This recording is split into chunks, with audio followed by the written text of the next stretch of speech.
Gracias, gracias. Hola. Hola. Oh, nice. Hola. Hi.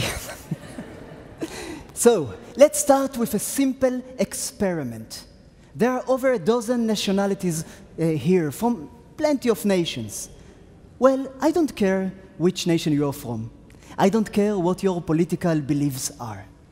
But when I do this, I want you to raise your hands in the air only if you trust your government to do the right thing. I don't know what the right thing is. I leave that to you. So, guys, are you ready? When I do like this, raise your hands if you believe the government, trust the government to do the right thing. 1, 2, 3. If you trust the government to do the right thing. Okay, that's enough. Think, oh my God, look around you. Look around you, everyone. Keep your hands in the air. Look around you. There is about 10% of the audience that trusts their government to do the right thing. Do you understand what this means? Almost all of us here are from democracies, representative democracies. What is the government in a representative democracy if not an extension of the public will? The government should be us, a representative of us. But you don't trust your government. And you are not the only ones. In the United States, public trust in government, when they were asked, do you trust the government to do the right thing? Look at what happened to the public trust. Recently, it has reached around 15, 13%, and it's even in further decline. And it happens all over the world, in every democratic nation. And for a very good reason, too. Because this is the age of information. We start learning the real stories behind all the myths that we had.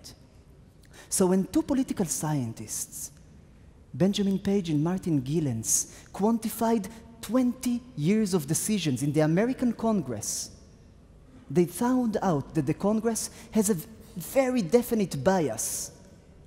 Now, who do you think the Congress was biased for? Was the Congress biased for the average citizen, for the median income citizen? Or was it biased for the rich, the wealthy, and the powerful? Which one is it? You know the answer. It was for the rich, the wealthy, and the powerful. And the BBC ran a beautiful story about this.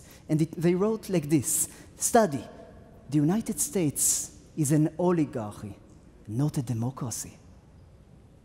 And more than that, the US is dominated by the rich and the wealthy and the powerful elite. And below that, they added in a beautiful piece of subtle British humor, that's not news. Everybody already knows this. Intuitively, we knew this. So what do you do when a political system that is supposed to bring power to the masses, to take care of the citizens, what do you do when it betrays its function time after time again? You replace the politicians. You bring new politicians, they do the same. You replace them again, they do the same. You replace them again, they do the same. It's not the politicians who are the problem. It's the system. So you change the political system. That's a joke, guys. It doesn't work like that. If you think it works that, go to the Congress house. No, don't go. Don't go there. The jails will be full.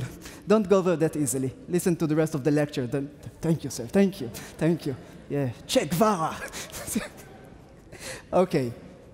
Look, nations don't change that easily. Governments don't change that easily. The political system doesn't change that easily because the people up there don't let go of the systems that brought them to power. That's perfectly understood. So while the rest of the world is evolving, while technology is moving so quickly forward, nations stay behind. Let me show you just how far behind they are. This is the most advanced vehicle of the 19th century, 150 years ago. And this is the most advanced vehicle of the 21st century, the flying car. This is the most frightening sight you could see in war in the 19th century. But today, in the 21st century, in the cyber war, you really don't want to see these guys against you. Oh, wait.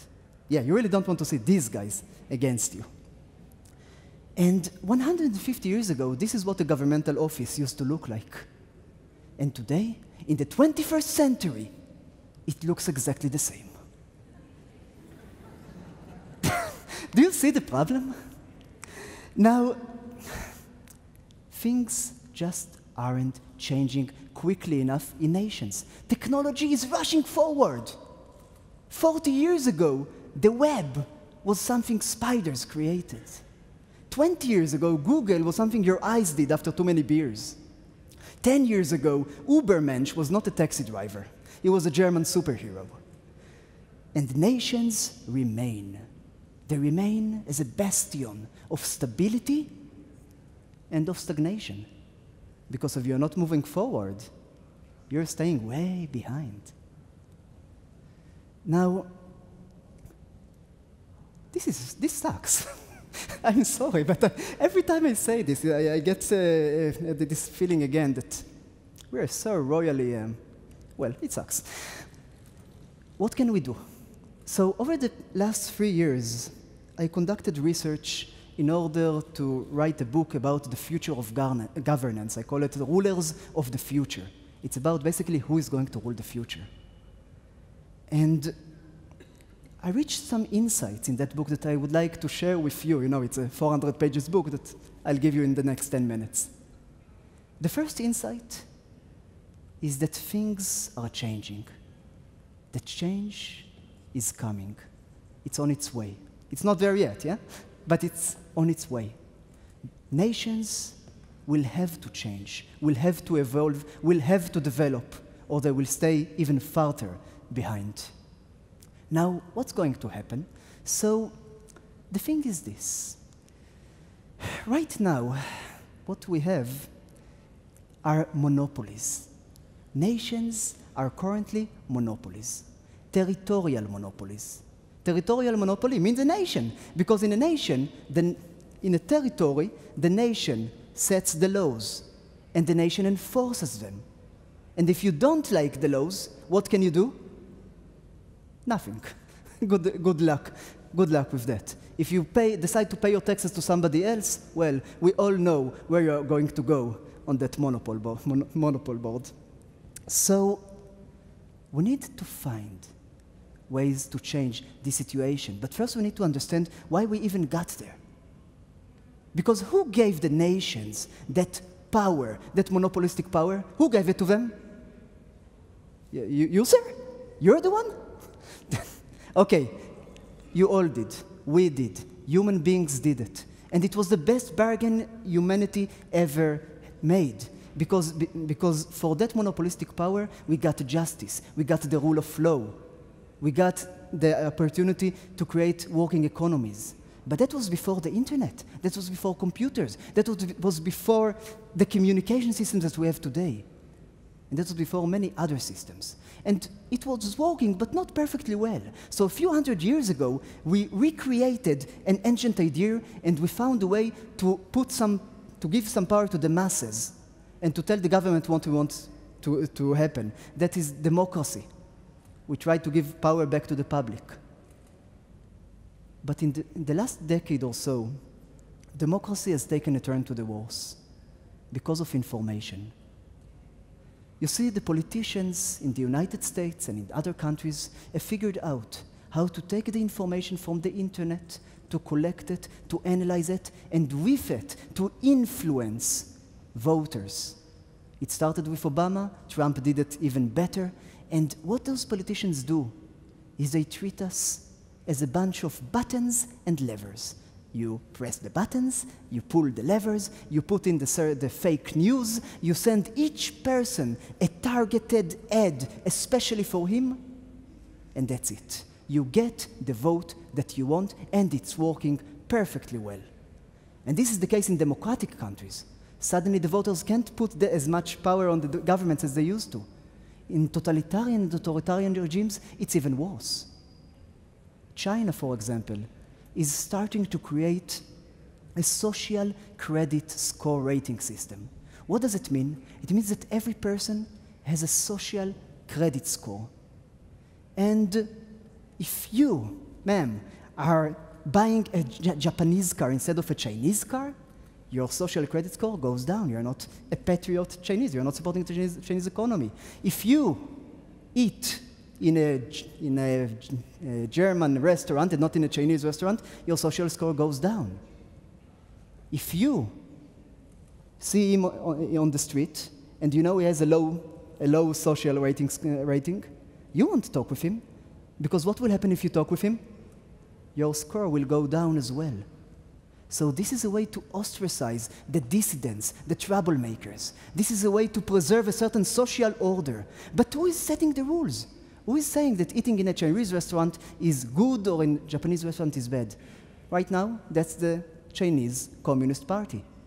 And if you have a low credit score, low social score, you won't be able to influence that policy anymore. So it's a social system that preserves itself, that perpetuates itself. How do we get out of this loop, of this vicious cycle? So here is an idea. What if we could create a new kind of internet? An internet that will not divulge its secrets so easily to the governments. This is the vision of blockchain technologies. And it's going to take quite a few years from now. Don't get me wrong, the technology is nowhere near mature enough yet. But if we can create, with blockchain technologies, a global ledger, a hyperledger, that is completely secure, and on which every transaction can be made and recorded, but the governments can't read into this ledger. They can't know what's going on in there. They can't know that you're actually paying your taxes to another government, that you're actually using services that are not within your nation. If that happens, then suddenly the nations will lose their monopoly over information and over services. But in order to create that kind of a hyperledger, a secure hyperledger, you need plenty of security. You need plenty of computing power. Who is going to provide that computing power? Are we going to let the United States government take care of this global ledger? No, we can't trust them. Are we going to let the Chinese take care of this global ledger? No, we can't trust them. Are we going to let the Chilean government take care of this global ledger? Yes, you're doing like that? Secret agent? Maybe the Chilean government is great, but still, what we need to do is to let the public do the work, and this is exactly what's going to happen. Each and every one of us who has a laptop, who has a smartphone, will take part in this global ledger, will contribute their computing power in order to make this ledger completely secure, so that governments can't look into it anymore. And let me show you some services that will run on this global ledger. And will really make the government start fearing for their monopolistic power. Here's one. This is storage. It's a service that's already starting today. And by the way, all the services I'm going to show you are very preliminary, just beginning. So storage is a service for saving documents in the cloud, a real cloud, not in the government data centers. The cloud that is composed from all of humanity's computers. When you upload a file to storage, your birth certificate, wedding certificate, property, ownership of a certain building, it goes up to the cloud, it gets fragmented into multiple fragments, each of them is saved on thousands of computers, and when you need that file back, it automatically goes back to you. So suddenly you don't need your government centralized office for saving documents, critical documents. This is Kleros. It's a system that is supposed to provide decentralized dispute resolution systems. What are dispute resolution systems? They are the national courts of law. That's what we have today. If you and I have a dispute, you go to the judge, and after about 3 years and some money, a lot of money, he finally gives a verdict. But with Kleros, it's different. You and I have a dispute, we upload it to the cloud. The Clero system automatically picks a few users from around the world, and they arbitrate between us. They judge for us. They reach a decision. And it costs almost no money when compared to the national courts of law.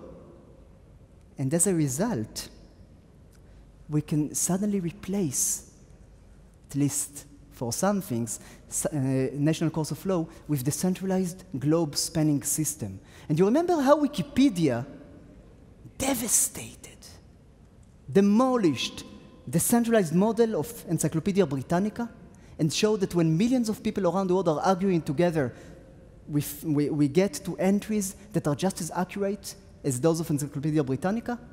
Kleros is going to do the same for national courts of law. And the last service I want to show you, because I could show you a lot more, but the last service is Pangea. Pangea is a service by BitNation.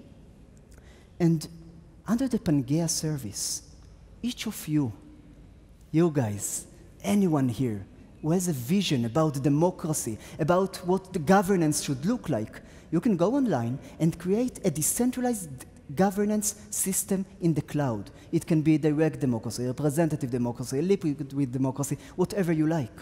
And just invite people to it, and their governments in the future won't even know that they are there. So you can start creating your own nations in the cloud. So what do you get when you take all of this together? When you take governance systems in the cloud, ID and document storage in the cloud, justice systems in the cloud, when you take insurance and banking and all the other services in the cloud, and uncontrolled, not controlled by any government. Well, all of these services used to be provided by nations, but suddenly they are up there in the cloud.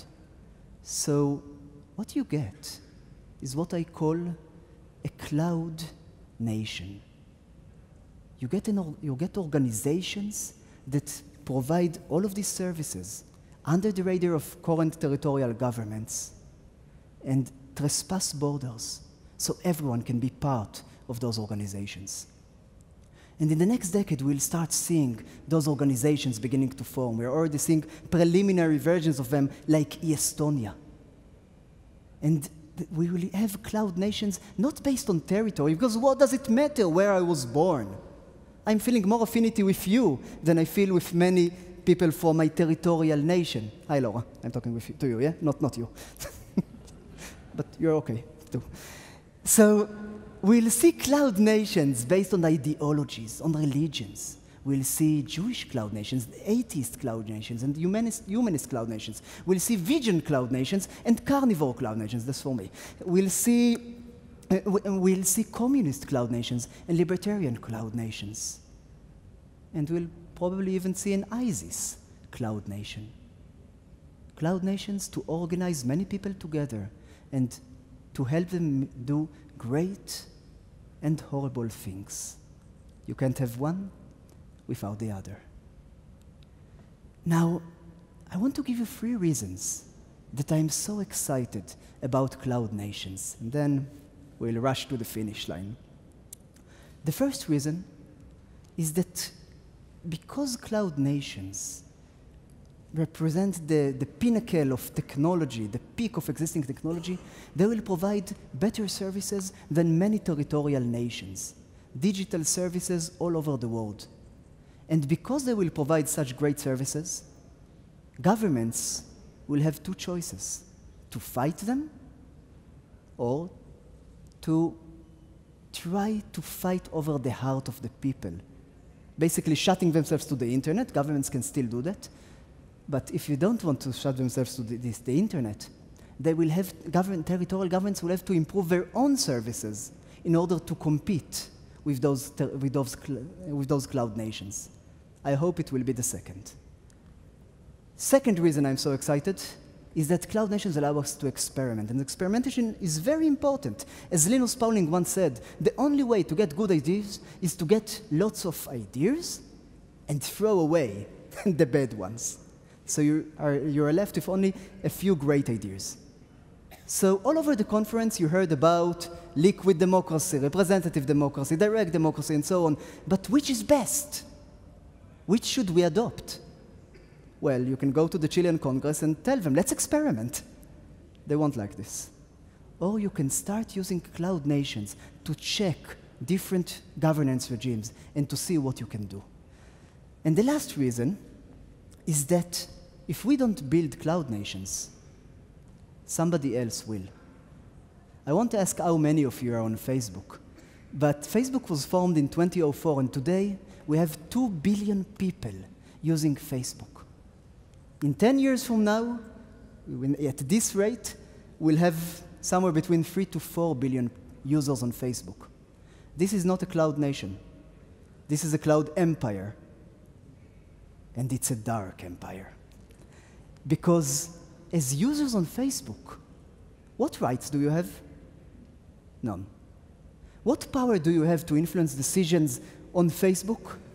None. Facebook is a totalitarian regime operated by just one person. Who is this person? Mark Zuckerberg. And I love this guy, seriously, I'm a fan. But giving so much power to one person, that makes me really afraid of what might happen in the future. Well, future, past, it's already starting to happen. But let me get to the finish. If I convince you that things need to change, and that there can be change, the change is on the way, then there are 3 things that you can do. The first thing that you need to do, the most important one, is to rethink. You need to be aware, you need to be conscious of what's happening, you need to rethink. You need to rethink how information is being used against the public. You need to rethink governance. You need to rethink governance in light of the blockchain. And once you've thought about that, you need to start experimenting. Join open source democracy. Join Pangea. Join these blockchain services. See what you can find. See how things can be better. Try. Try to make a change. And I said change is coming, and I want to show you how I know it's coming. Take a good look at the next picture, because this is what change looks like. This is my son. His name is Omer. He's 5 years old. Wait, sorry. As he likes to say it, he's 5 years and 7 months old. And yeah, he's a very bright kid. I hope you don't mind me saying. He's already started to learn how to program and read and so on. And a week ago, before I flew to Chile, he asked me what I was going to talk about in Chile. So he's a bright kid, I told you. So I told him the entire lecture. And he actually stayed awake until the end. And he saw how concerned I was for the future. So he put his hand on mine, and he said, "Dad, you don't have to worry. I will program a better world for you." You're doing, but look at you. Guys, look at you. You have young people here who volunteered for this Congress because they thought it's important enough, because you want the change to happen, you want to lead the change. We have young people here in body, and we have young people here in mind. And if you just join my son, you can all program a better world together. So if you want to make a change, give yourself a big round of applause right now. Thank you so much. Gracias.